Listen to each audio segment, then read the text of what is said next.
नमस्कार दोस्तों, मैं लोकेश स्वागत करता हूं आपका अपने YouTube चैनल VRB एजुकेशन पर। दोस्तों, अपन ने जो टॉपिक स्टार्ट कर रखा है मुगल वंश का, उस टॉपिक का आज एक लास्ट पड़ाव है, क्योंकि पूर्व मुगल काल और उत्तर मुगल काल ये दो भागों में विभाजित हुआ था। तो पूर्व मुगल काल का जो टॉपिक्स हमने स्टार्ट कर रखा है, इसमें 6 विभिन्न राजाओं ने शासन किया है। इन राजाओं में से हमने सबसे पहले बाबर को पढ़ा है, बाबर के बाद हुमायूं आए, हुमायूं के बाद अकबर, अकबर के बाद जहांगीर का शासन आया, जहांगीर के बाद शाहजहां पढ़ा था और शाहजहां को हमने पीछे वाली वीडियो में कंप्लीट किया है। शाहजहां के बाद दोस्तों अगले जो राजा बनते हैं औरंगजेब बनते हैं। तो आज मुगल वंश जो चैप्टर है, इसी मुगल वंश चैप्टर के अगले राजा के बारे में अपन पढ़ेंगे, जिनका नाम आता है औरंगजेब।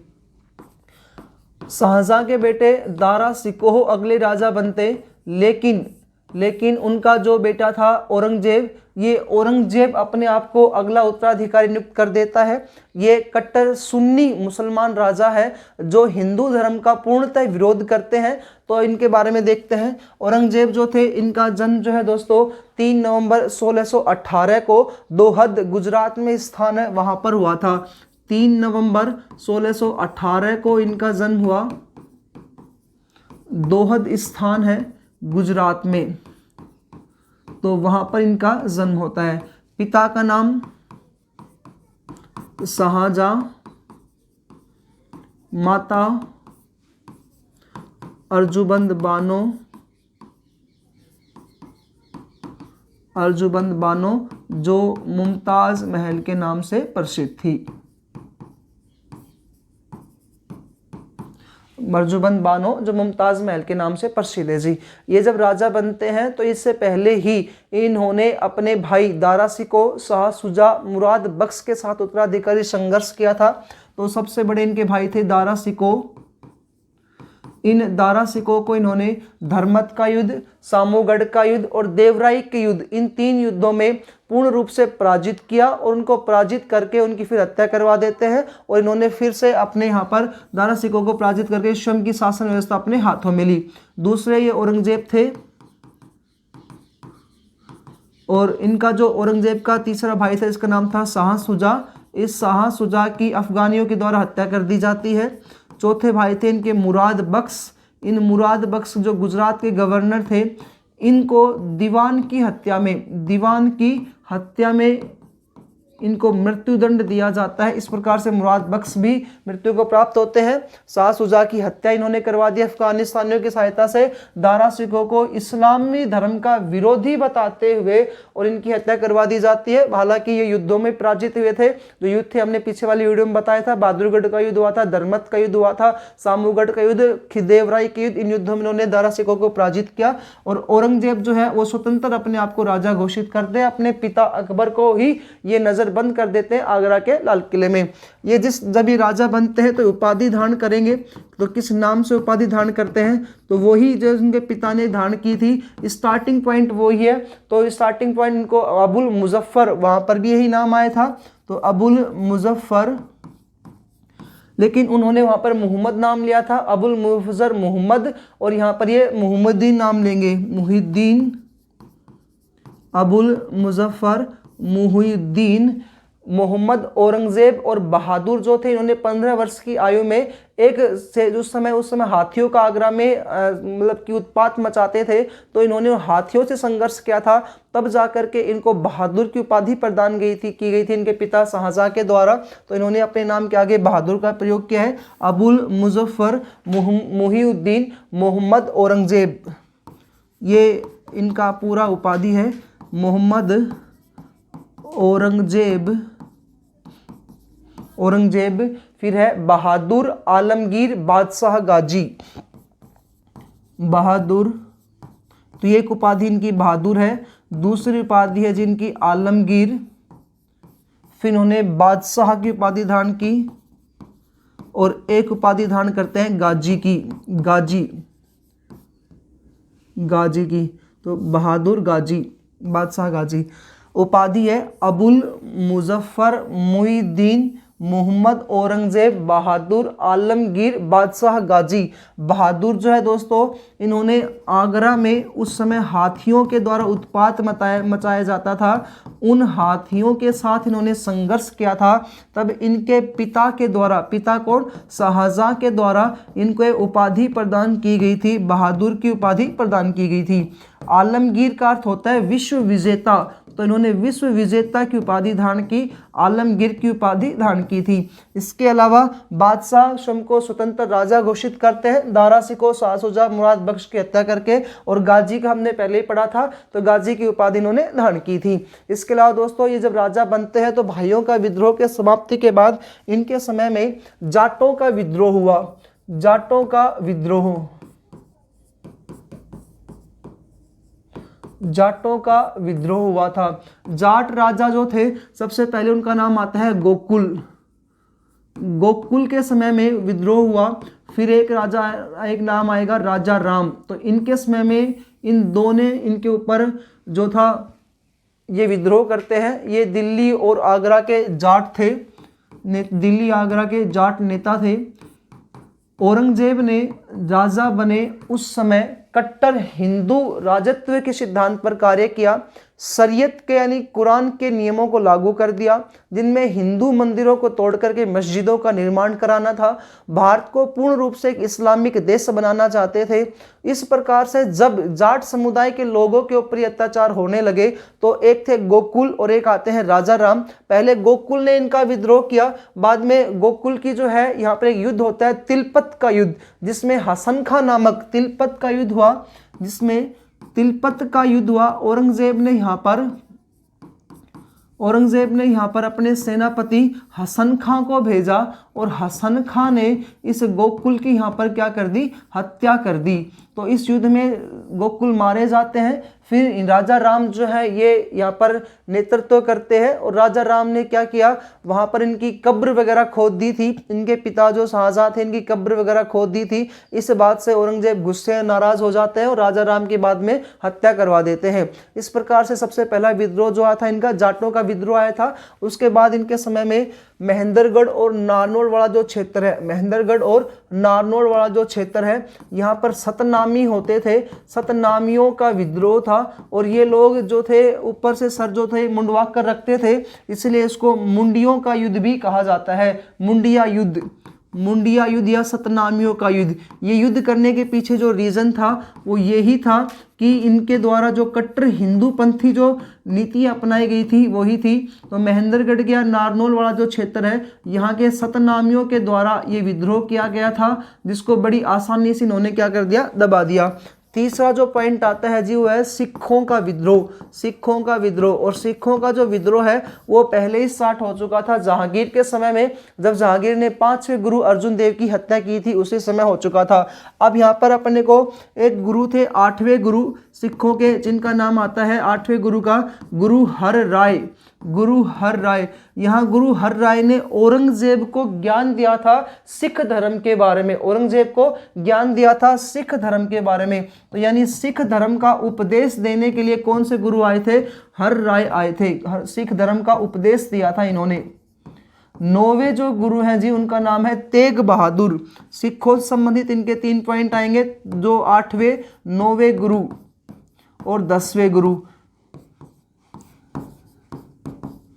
गुरु हर राय ने तो इनको उपदेश दिया था, सिख धर्म के बारे में बताया था। 9वें जो गुरु हैं तेग बहादुर जी, ये जो तेग बहादुर हैं इनको इन्होंने कहा कि आप इस्लाम धर्म स्वीकार कर लो, और इस्लाम धर्म स्वीकार करने के लिए विवश किया गया इनको और इनके सहयोगी अनुयायियों को, तेग बहादुर जी को। लेकिन इन्होंने 5 दिन तक इनको यातनाएं दी गई, इन्होंने स्वीकार नहीं किया। तब दिल्ली के शीशगंज नामक स्थान पर, दिल्ली में शीशगंज नामक स्थान पर यमुना नदी के किनारे इनका सर काट दिया गया, यमुना नदी के किनारे इनका सर काट दिया गया। किसका, गुरु तेग बहादुर जी का। उसके बाद 9वें गुरु आते हैं गुरु गोविंद सिंह जी, गुरु गोविंद सिंह जी।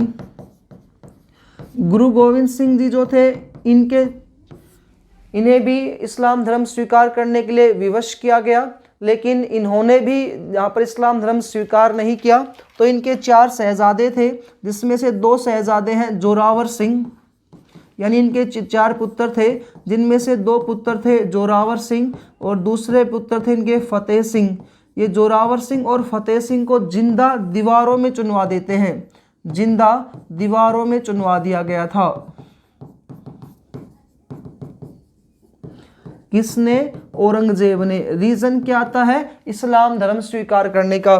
तो इस्लाम धर्म स्वीकार करने के लिए विवश किया गया गुरु तेग बहादुर को, गुरु गोविंद सिंह जी को, लेकिन ये जब यहाँ पर स्वीकार नहीं करते हैं तो इनकी कट्टर जो विरोधी थे, हिंदू धर्म के जो विरोधी थे, इनका इन्होंने विरोध किया। बाद में तेग बहादुर को शीशगंज नामक स्थान पर यमुना नदी किनारे इनका शीश कटवा दिया गया। गुरु गोविंद सिंह जी जो थे, इनके जो सिख धर्म के ऊपर जो था, इन्होंने लगातार युद्ध किया, जिसमें गुरु गोविंद सिंह जी पराजित हो जाते हैं। बाद में जंगलों में चले जाते हैं और वहीं पर उनकी पठान के द्वारा हत्या कर दी जाती है। और इनके 4 पुत्रों में से 2 पुत्रों को इन्होंने जिंदा दीवार में चुनवा दिया था, जोरावर सिंह को और फतेह सिंह को। तो स्टार्टिंग का इनका ये जो विद्रोह था, ये था पहले भाइयों को युद्ध में पराजित किया, जाटों का विद्रोह हुआ, जिसमें गोकुल और राजा राम के नेतृत्व में युद्ध किया गया। गोकुल को तिलपात, ये जो युद्ध था तिलपत का युद्ध, इसमें हसन खां के द्वारा मार दिया गया था। राजा राम ने यहाँ पर हुमायूं की कब्र को ही खोद दिया था, जिस वजह से यहाँ पर राजा राम के ऊपर आक्रमण किया। राजा राम की यहाँ पर इन्होंने हत्या की। सतनाम में मुंडियों का युद्ध महेंद्रगढ़ नारनौल में हुआ और फिर इनका युद्ध जो विद्रोह हुआ था वो हुआ था सिखों के ऊपर विद्रोह हुआ है जी। इसके बाद इसने जो है, इसके बाद जो औरंगजेब थे, औरंगजेब ने पूरे भारत में शरीयत का कानून लागू कर दिया। शरीयत का अर्थ है कुरान का कानून लागू करना। तो शरीयत या कुरान का कानून लागू किया। इसके तहत इसने हिंदू मंदिरों को तोड़ा, हिंदू मंदिरों को तोड़ना, एक फरमान जारी किया जिसमें हिंदू मंदिरों को तोड़ा गया। मस्जिदों का निर्माण करना, हिंदू मंदिरों को तोड़ना, मस्जिदों का निर्माण करना, देवी देवताओं की जितनी भी मूर्तियां होती थी उनको बाहर ले जा करके बेचना, उनका अपमान करना, इसमें कार्य किया गया जी। इनकी एक बेटी है, सॉरी इनकी एक पत्नी थी जिसका नाम था दिलरास बानो। दिलरास बानो, इन्होंने एक ही शादी की थी जिसका नाम है दिलरास बानो। दिलरास बानो जो थी, इनसे इनको 2 बेटे उत्पन्न हुए थे। एक थे शहजादा आजम, शहजादा आजम जो अकबर के नाम से राजा बनेंगे, अकबर द्वितीय, अकबर सेकंड। दूसरे इनकी जो बेटा था इसका नाम था शहजादा मुअज्जम, आजम और मुअज्जम। ये बाद में बहादुर शाह जफर फर्स्ट के नाम से राजा बनेंगे। इनको आगे देखेंगे अपन। दिलरास बानो इनकी पत्नी थी, जिस दिलरास बानो की याद में इन्होंने औरंगाबाद महाराष्ट्र में मकबरा बनवाया है। उस मकबरे का क्या नाम है जी? बीबी का मकबरा। बीबी का मकबरा। ये कहाँ पर है? तो औरंगाबाद महाराष्ट्र में।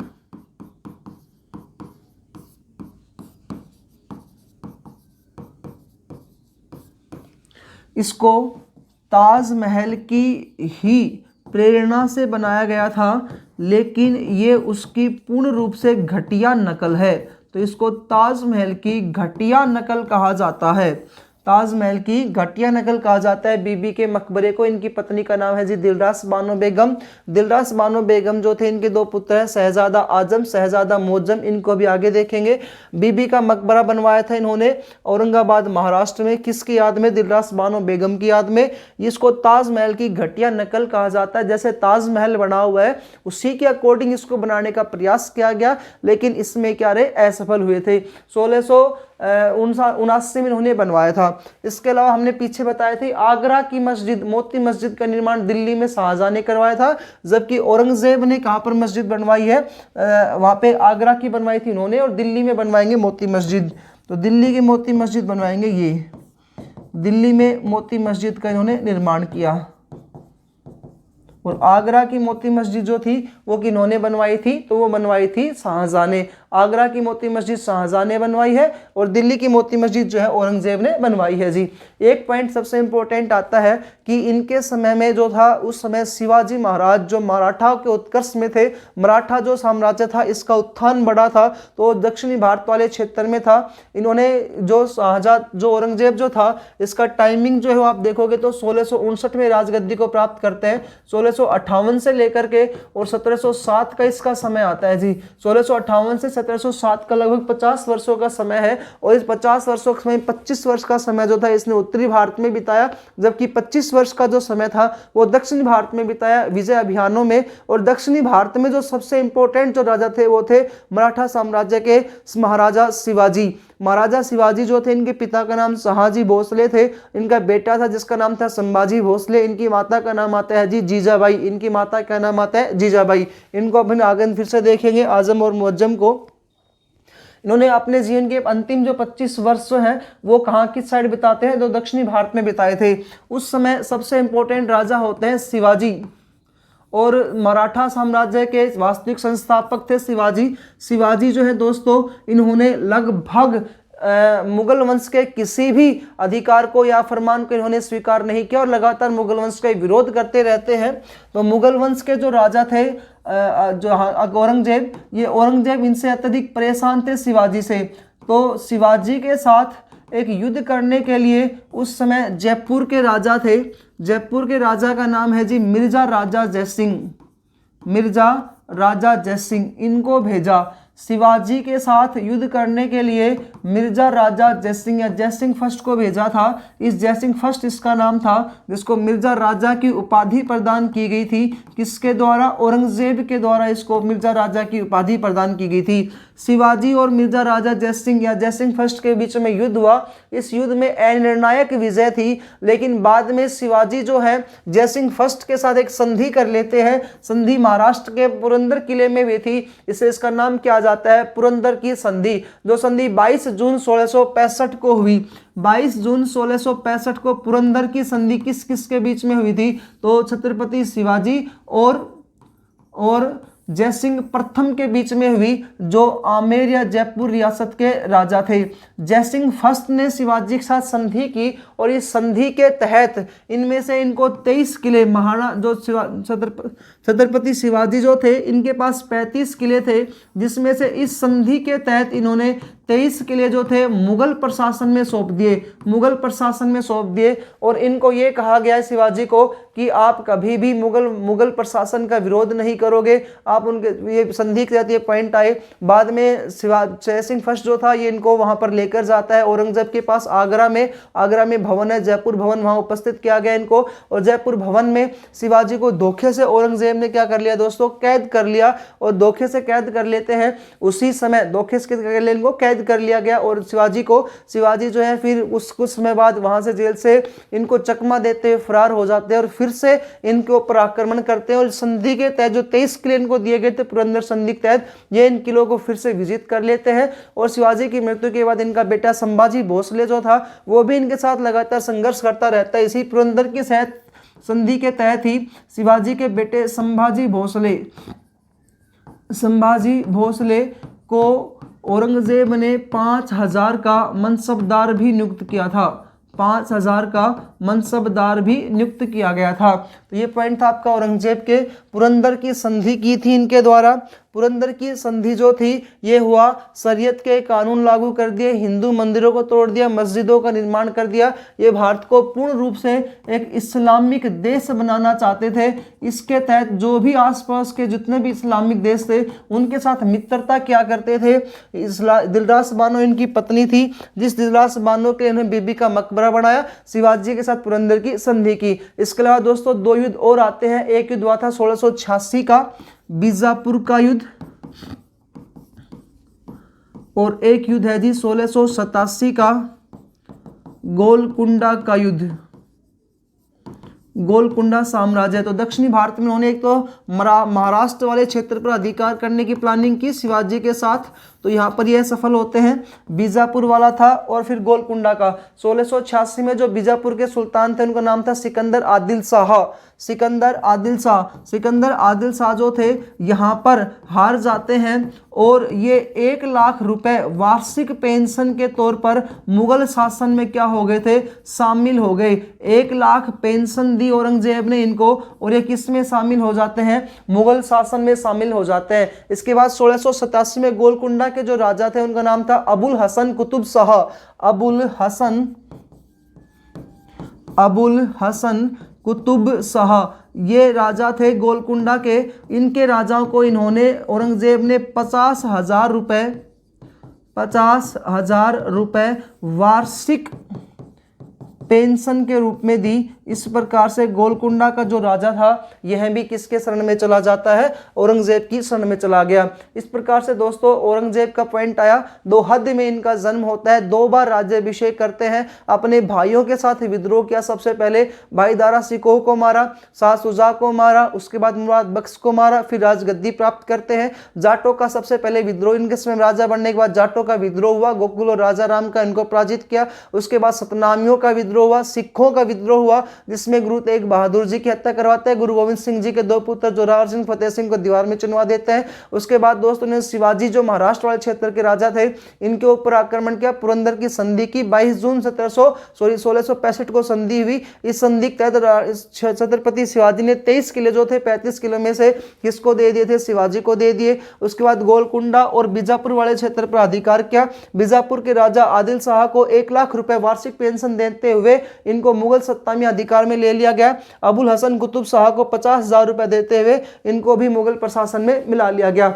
और इस पॉइंट से पॉइंट ये आया कि दोस्तों फिर इनकी औरंगजेब की मृत्यु हो जाती है। औरंगजेब की जो मृत्यु हुई थी वो जो स्थान जो है, तो औरंगजेब की मृत्यु जो हुई थी दोस्तों वो स्थान जो है वो उस समय यहाँ पर लाहौर में ही, आगरा में ही इनकी आगरा में क्या हो जाती है, इनकी जी मृत्यु हो जाती है। और औरंगजेब की मृत्यु के बाद इनके जो 2 बेटे थे उनके बारे में हमने अभी पढ़ा ही था। एक का नाम है जी शहजादा आजम, ये भी शहजादा आजम, और एक का नाम है मुअज्जम।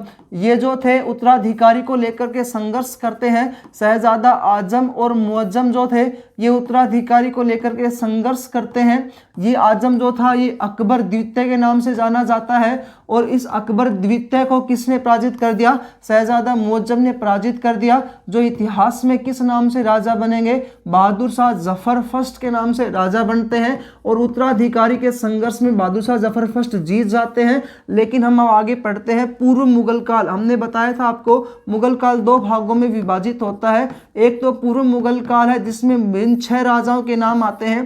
पहले राजा थे बाबर जिन्होंने मुगल वंश की नींव रखी थी।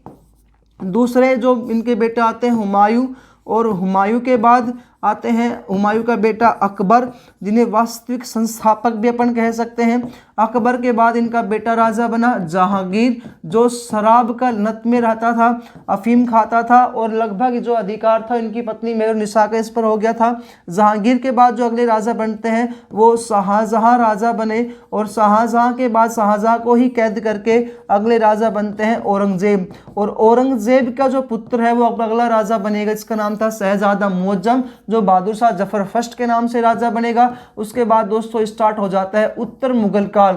ये हमने पूर्व मुगल काल पढ़ा है जो 1526 में पानीपत के प्रथम युद्ध से स्टार्ट होता है। 26 से लेकर के 1707 का समय बताया है आपको पूर्व मुगल काल का। उत्तर मुगल काल जो स्टार्ट होता है ये 1707 से लेकर के फिर 1857 की क्रांति तक जाएगा।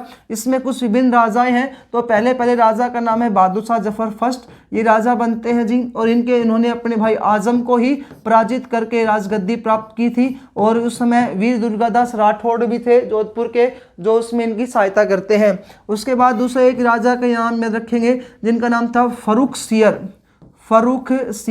ये फर्रुख सियर के जो नाम के राजा हैं, इन्होंने ईस्ट इंडिया कंपनी को निःशुल्क व्यापार करने की अनुमति प्रदान की थी मासिक 3,000 रुपए के वेतन पर। तो 3,000 रुपए के मासिक वेतन पर इस फर्रुख सियर ने ईस्ट इंडिया कंपनी को निःशुल्क व्यापार करने की अनुमति प्रदान की बंगाल, बिहार, उड़ीसा वाले क्षेत्र पर। और एक राजा है जिनका नाम है जी शाह आलम सेकंड। इन शाह आलम सेकंड जो थे, इन शाह आलम सेकंड के द्वारा 26 लाख रुपए में ने 26 लाख रुपए के वार्षिक वेतन में ईस्ट इंडिया कंपनी को व्यापार करने की अनुमति प्रदान कर दी गई, लगभग पूर्णतः भारत वाले क्षेत्र पर। और फिर 1857 की क्रांति में एक राजा आएंगे जिनका नाम आएगा बहादुर शाह जफर सेकंड। ये अंतिम राजा होंगे बहादुर शाह जफर सेकंड। इस प्रकार से मुगल वंश जो था वो पूर्णतः समाप्त हो जाता है 1857 की क्रांति के बाद, जिसकी स्थापना बाबर ने की थी। बाबर से लेकर के औरंगजेब तक के इसमें 6 राजा आते हैं, जिनमें पूर्व मुगल काल का टॉपिक आता है। उत्तर मुगल काल में इसमें अंतिम जो राजा बनेंगे वो बहादुर शाह जफर सेकंड अगले राजा अंतिम राजा बनते हैं। बहादुर शाह जफर सेकंड की जो हत्या है वो हमने बताया था आपको हुमायूं के मकबरे में कर दी जाती, हुमायूं के मकबरे में इनकी पत्नी, इनके बच्चे और इनके पोते की हत्या कर दी गई थी। बाद में इनको रंगून भेज दिया कर वहीं पर मृत्यु हो गई। एक क्वेश्चन और पूछता है कितने मुगल शासकों का जो मकबरा है वो भारत से बाहर बना हुआ है, तो 3 का मकबरा भारत से बाहर बना हुआ है। पहले आते हैं बाबर। बाबर का मकबरा जो है वो कहां पर बना हुआ है? काबुल में। पहले तो इनको आगरा में ही दफनाया गया था, बाद में इनकी जो पुस्तक थी इनकी बाबरनामा, उसको जब उसका जो फारसी अनुवाद किया गया अकबर के समय में, तो अब इसको कहां पर दफनाया गया? काबुल में दफनाया गया। दूसरा जो एक राजा बनता है जिसका नाम है जहांगीर। जहांगीर का जो मकबरा है ये लाहौर में है, तो लाहौर में इनकी मृत्यु हुई थी। वहीं पर इन्होंने अनारकली का भी मकबरा बनवाया था जहांगीर ने ही। और तीसरा जो मकबरा एक आता है बहादुर शाह जफर सेकंड का, इनकी मृत्यु जो है रंगून में हुई थी और रंगून में ही इनका मकबरा बना हुआ है। तो 3 मुगल राजाओं का मकबरा जो है वो भारत से बाहर है, काबुल, लाहौर और रंगून। ये दोस्तों टॉपिक था आपका मुगल वंश का, और इसी से अपना मध्यकाल जो इतिहास टॉपिक था वो कंप्लीट हुआ। मिलते हैं दोस्तों फिर किसी अन्य वीडियो में। धन्यवाद दोस्तों।